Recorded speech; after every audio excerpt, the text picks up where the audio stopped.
very good friend of mine sent me a frantic email saying, "You have to try the new Bose L1. It's perfect for you." This is a guy I've known for 30-some years. He's a great musician and has fantastic ears. I had the opportunity shortly after that to experiment. It sort of was one of those life-changing moments. The first time he played an L1, he called me and said, "Look, we got to play, I want to use these now instead of my rig." And I was like, "Well, a column with 3-inch speakers, come on, And he said, "It's the first time in my life it sounds the way I've been hearing it in my head." Suddenly, it was like, wow, okay, there's a clarity here that will let me take my whole sort of sense of sonics and sound to a new place. Everything I do that has anything to do with acoustic guitar and part of the electric sound all comes through Bose L1 systems.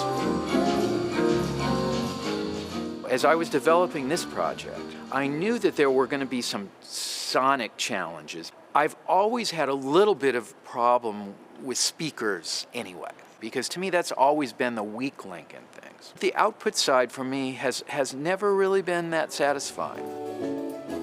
The truth is, the amount of sonic complexity that happens in the air is truly infinitely, exponentially more complicated than what happens when you cram a bunch of stuff into a couple speakers. Because to me, 2 speakers is just not enough. With this project, my idea was to try to keep as much discrete sonic stuff going on as possible. And this idea of using Bose speakers all around the stage, getting sort of discrete individual elements working together in the air is the goal here. So essentially what's going on is kind of buried in here. You can sort of see them, but we have a black background. There are discrete L1 columns that I assign to, kind of mirror the exact image that we have on stage. We have a lot of Bose all around us. There are 12 altogether. You can hear everything because it's all coming from the locations. A big part of what makes this so cool is the discrete imaging aspect of it. That concept of having the marimba, which is sort of physically here, but then I can monitor it from right there also, is just incredibly stimulating and inspiring. Standing in the middle of this every night is like heaven. It's just the greatest sound you can possibly imagine.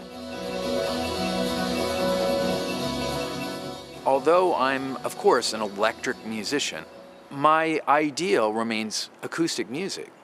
I think whatever success I've had in this area has to do with sort of applying an acoustic sensibility to electric instruments. And the Bose stuff is central to it all. We could never have done it without it. I can't think of anything else that would do it.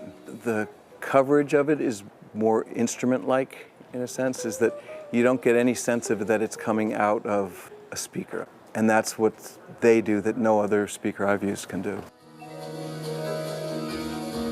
We've done concerts all over the world and will continue to do more, and every day they've just performed perfectly. And of course the ease of setup for the crew in the midst of all this, just I think probably the highlight of their day, that they can just go jerk, jerk, jerk, and it's done. I mean, we've got a lot of them. They go up so fast and they disappear at the end of the night.